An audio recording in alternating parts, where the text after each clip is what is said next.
Welcome back to another episode of Tales from the Cartridge, Bedtime Stories. Tonight, we go on an adventure to a Pokémon Island in the hopes of taking the perfect picture. So lay back, relax, and enjoy this video game story as you fall into a deep sleep. Enjoy.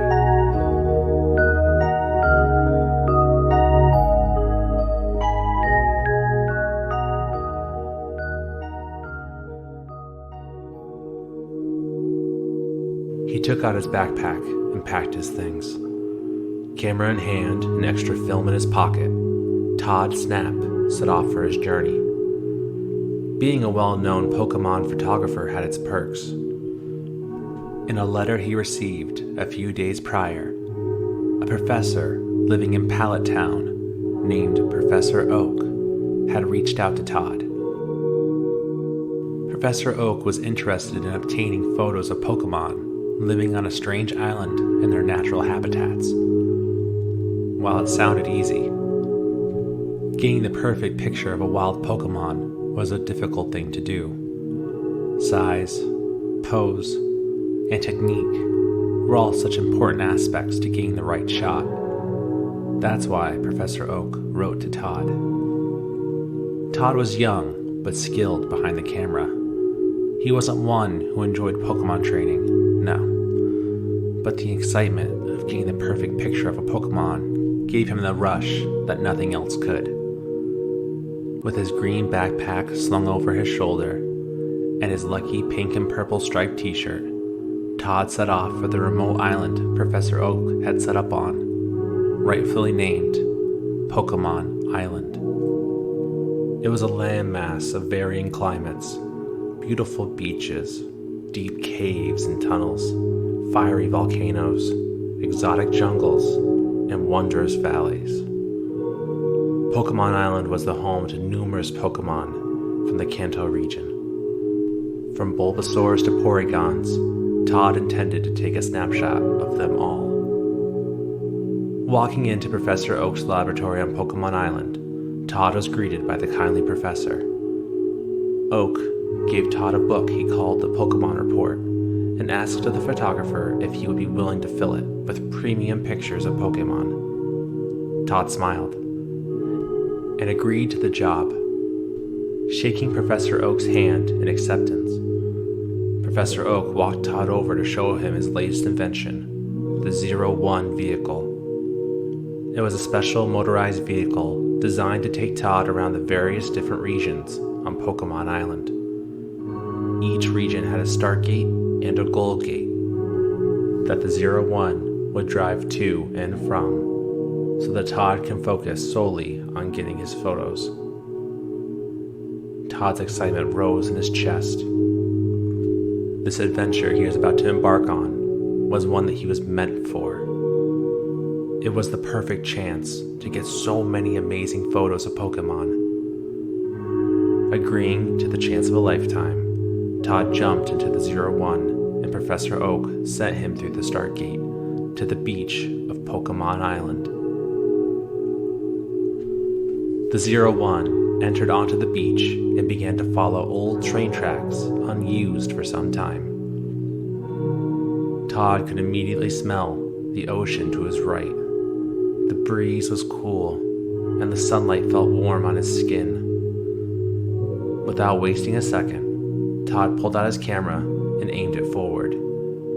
A flock of Pidgeys flew through the air past Todd as a Doduo ran out of the bushes on the side, sprinting towards the sea. Each photo Todd took felt perfect.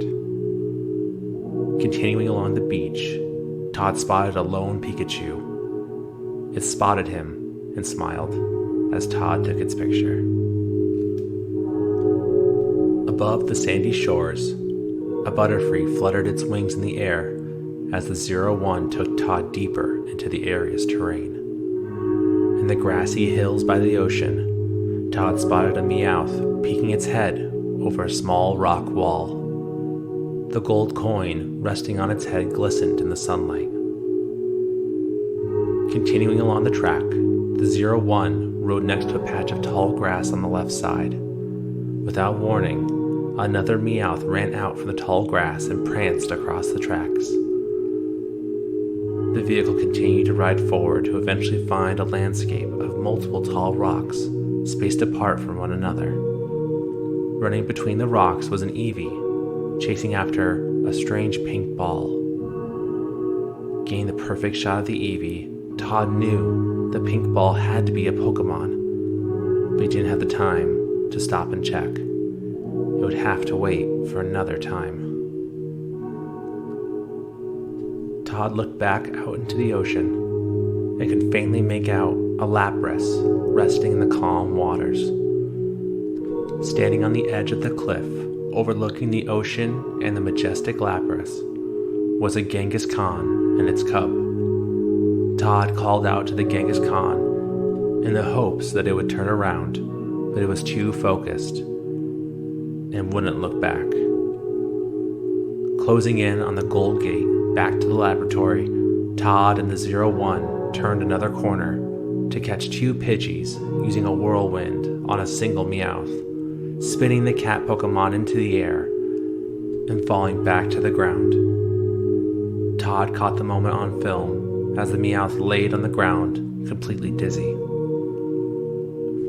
Feeling successful from his first run through the island, the 01 made it to the beach's gold gate and took Todd and the vehicle back to Professor Oak's laboratory. Todd exited the 01 and developed his photos. The pictures of the Pidgeys, Pikachu, Doduo, and Butterfree were fantastic. He looked at the shot of the Genghis Khan's back and knew it wouldn't make the cut for Professor Oak. However, the developed photo of the unfortunate and dizzy Meowth was absolutely perfect. Todd took the photos to Professor Oak, who loved them, and placed them in the Pokemon report. The professor, very satisfied from Todd's first outing, encouraged the photographer to go back out again into a specific tunnel. Todd was told this long, dark tunnel housed an old power plant not used anymore. It inhabited several amazing Pokemon. Wasting no time, Todd jumped into the 01 and Professor Oak sent him off through the laboratory gate. Coming out through the tunnel's start gate, just outside the entrance of the tunnel, to Todd's right was a sole, photogenic Pikachu, and his photo was taken. The Pikachu ran towards the tunnel's entrance as an electrode rolled towards the entrance at the same time. As Todd continued to take pictures of the Pikachu, it jumped onto the electrode and rode it, smiling to the camera. Todd couldn't believe it.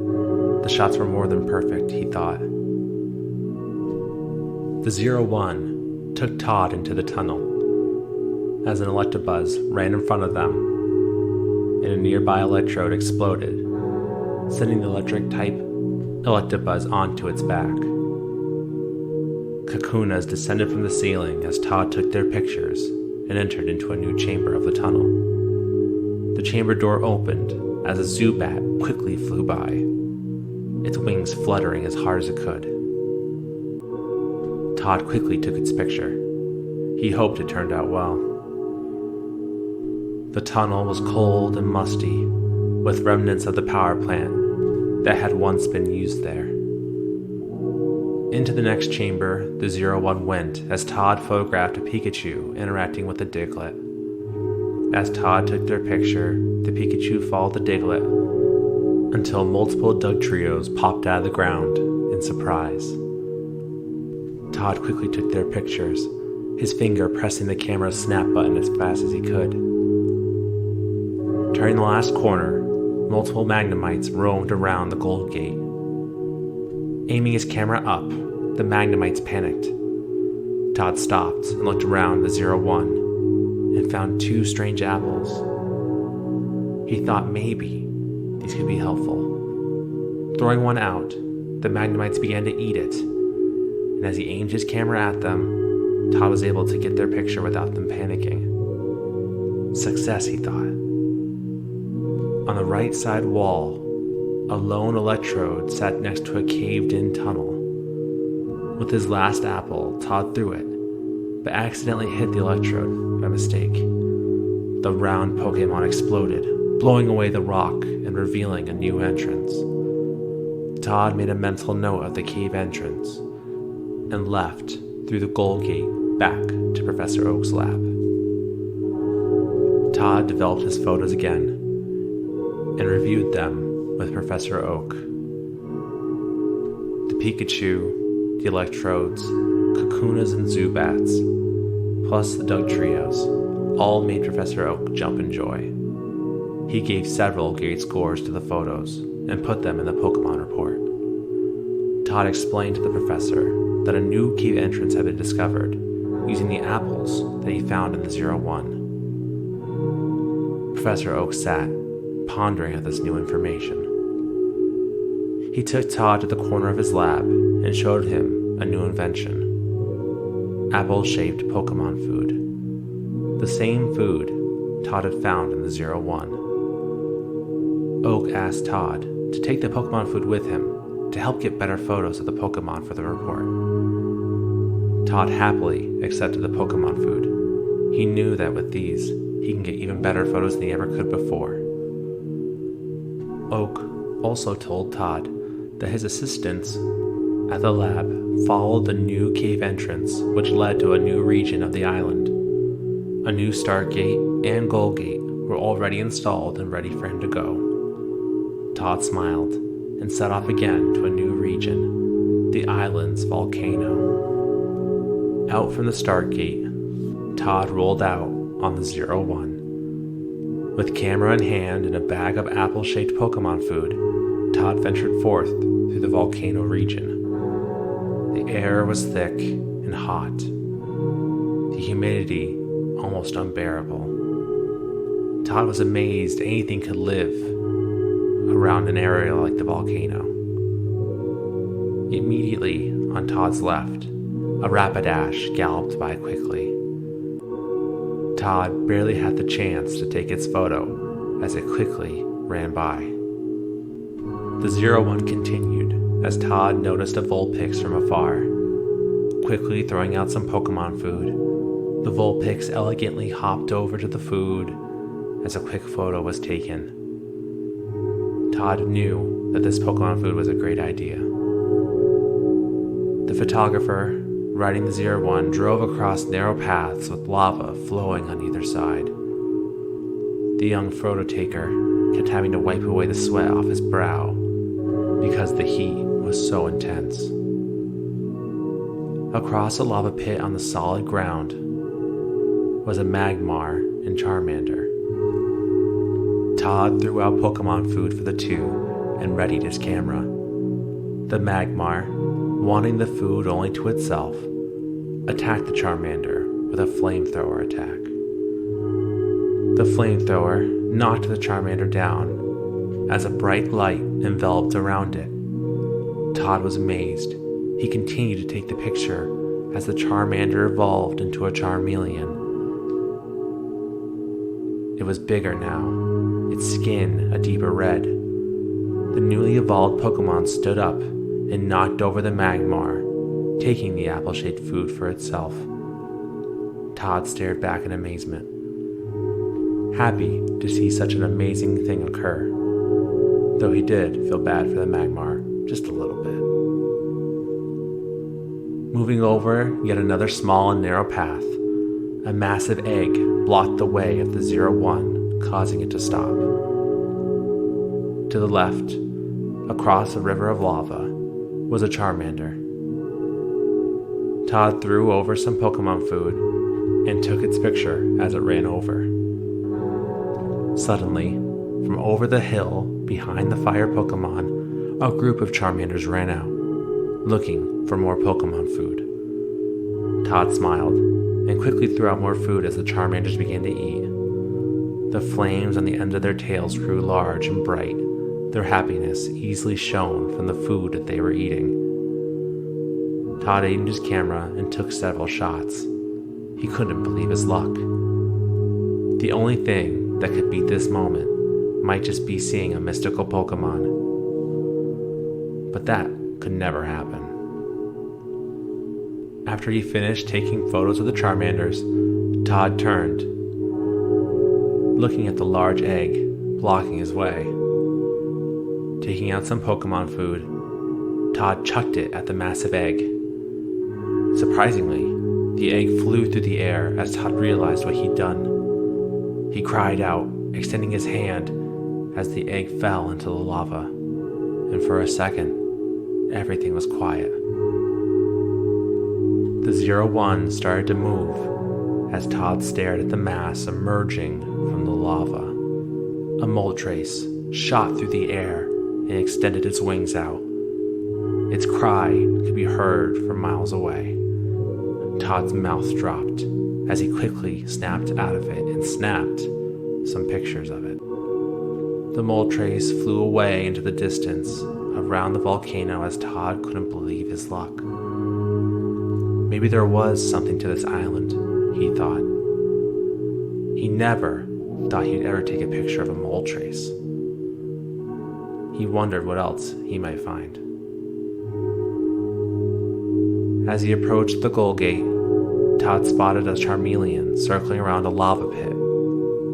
Before leaving, Todd thought it'd be nice to give it some food, and he tossed an apple to it. The apple, instead of landing in front of the Charmeleon, flew into its head, sending it back into the lava pit. Once again, Todd's mouth dropped, terrified about what he had done, and questioned some of his life choices. A bright light shined from the lava pit as the Charmeleon evolved into a massive Charizard. Todd quickly pulled it together and took its picture before it spewed flames from its mouth. But, as Todd quickly ducked, the 01 reached the Goal Gate and sent him back to Oak's lab.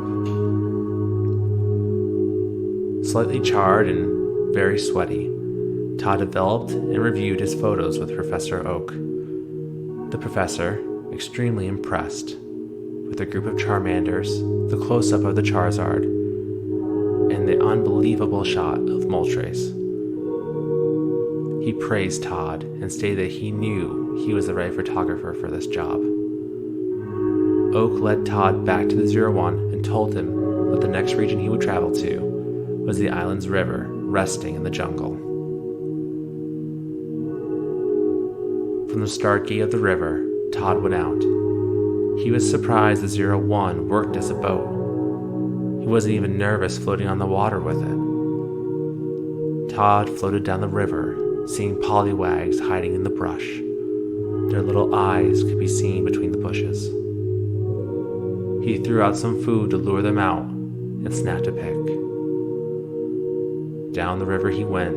Todd spotted a slowpoke resting on the river's edge. Todd threw out more food as the slowpoke ate each apple with one bite. The slowpoke, now full, dipped its tail into the river's water. Todd stared at it, perplexed, but readied his camera. His gut was telling him something was going to happen. A bright light glowed from the Pokemon's tail as the light began to envelop it. Todd realized that a shell had bitten onto the Pokemon's tail, causing the slowpoke to evolve into a Slowbro. He had taken amazing pictures of its evolution. He knew Professor Oak would be happy with them. Todd continued down the river as he observed metapods hanging from the trees above and a Psyduck swimming through the water. A hard-shelled cloyster rose from the water's depths, floating through the air. The water was so peaceful and calm as Todd enjoyed every minute of the ride as he made it to the Goal Gate. Showing off his new pictures yet again, Todd and Oak beamed with all the Pokemon caught on film and updated the Pokemon report with them. Oak also supplied Todd with a new tool to use on his journey, a pester ball. They were perfect for getting Pokemon to come out of hiding. With only 2 more regions left, Todd set out for a deep and dark cave inside of the island.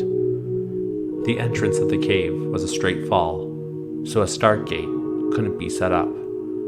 Instead, Professor Oak was able to teleport the 01 to the cave's entrance. The 01's thrusters came to life as it slowly took Todd down into the cave. Zubats quickly flew by Todd's head as he readied his camera. On a nearby ledge, Todd noticed strange-looking Bulbasaurs. Their eyes were beady and different than usual.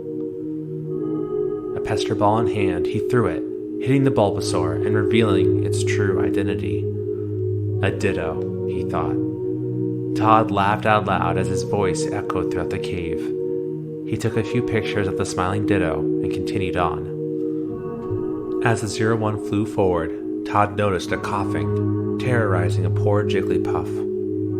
Todd, upset for the pink Pokemon, threw a pester ball at the coughing and stopped its messing with the Jigglypuff.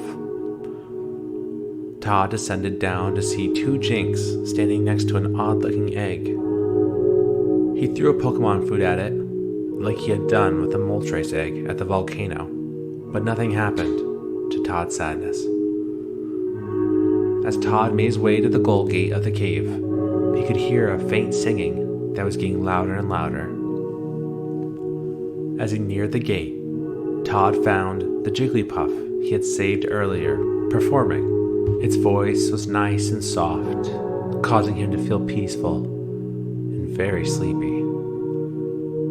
As his eyes began to close and his body grew limp, he took one last photo of the performing Pokemon before leaving through the gate. Back at the laboratory, Oak admired the photos Todd had taken, especially the one of the performing Jigglypuff. It made sense why Todd was asleep when he returned to the lab. After updating the Pokemon report, Todd had one place left to observe: the valley. Todd exited the start gate as he rode down a rapid river running through the valley. A group of Squirtles swam in front of the photographer. He threw a few pester balls at the water, sending the Squirtles on shore to the left of the river. The photographer also threw food for the Squirtles before taking their pictures. Their adorable smiles definitely made for a good picture. Todd continued down the rapid river, taking photos of Geodudes gripping onto the rock walls and Sandshrews resting on the ground. The water took Todd and the 01 down fast. Todd had to hold onto the sides of the 01 with both hands in fear of falling out. As the river leveled out and calmed down, Todd noticed a whirlpool swirling to his right. Curious if anything could be inside of it, like a Pokemon. Todd threw several pester balls into the twisting water. Suddenly, bursting from the water was a magnificent Dragonite. It roared out and flew off into the distance, but not before Todd got a few pictures of it. He felt happy he took the chance to find the Dragonite in the whirlpool. For once, his throws didn't lead to some misfortune.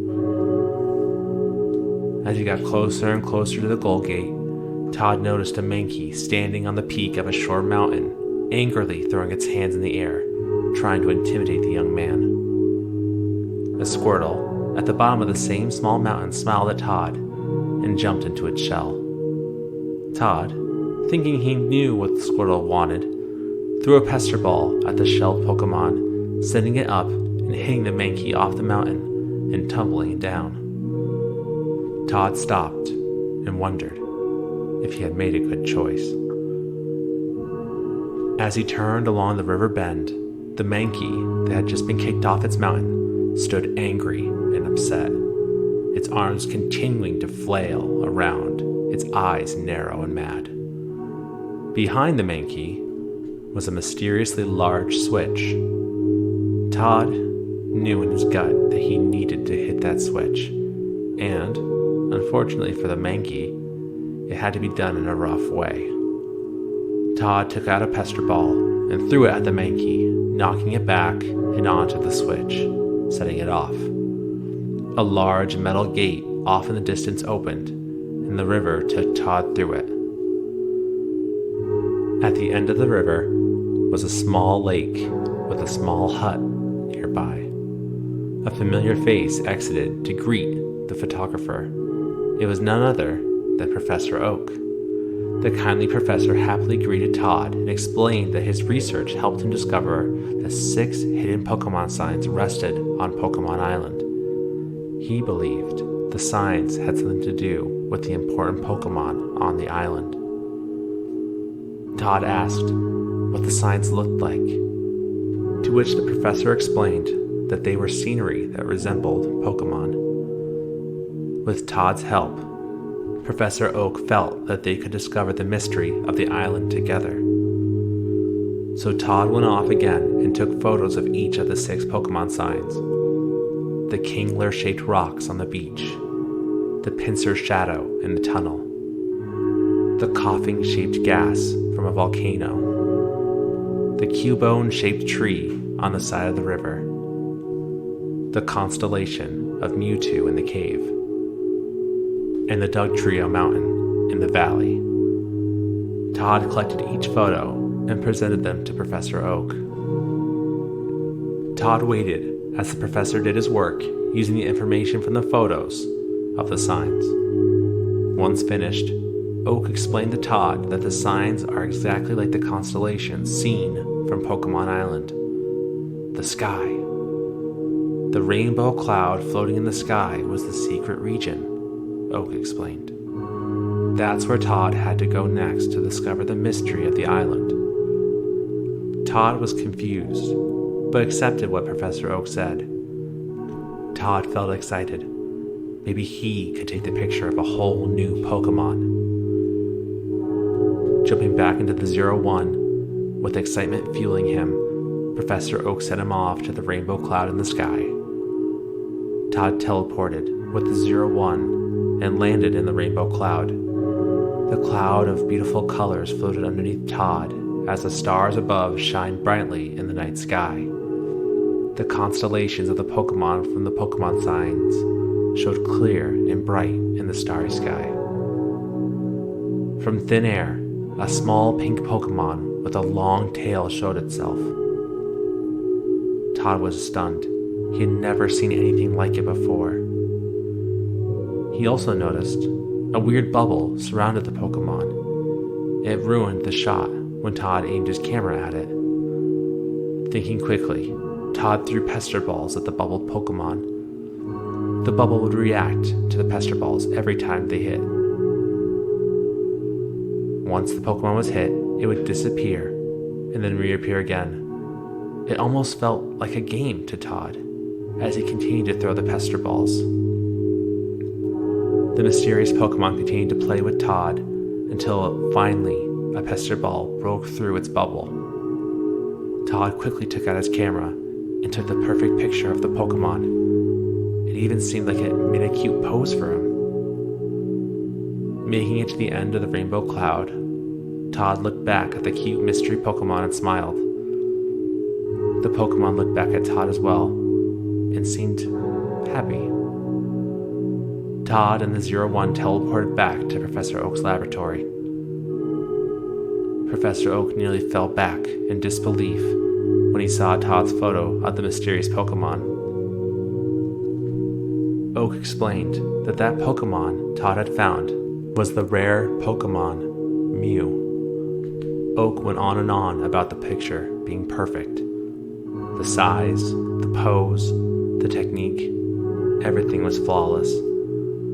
With Mew placed in the Pokémon report, Professor Oak was ecstatic. He smiled at Todd and thanked him for all of his help. Todd smiled back and walked over to the 01. He stepped inside and assured Professor Oak that they would finish the report together. As the gate opened to a region of the Pokémon Island, Todd set off once more to capture more amazing photos of Pokémon.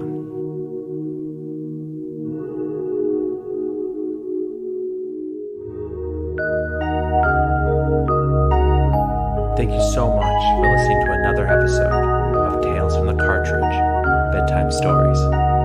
We hope you enjoyed this photogenic episode.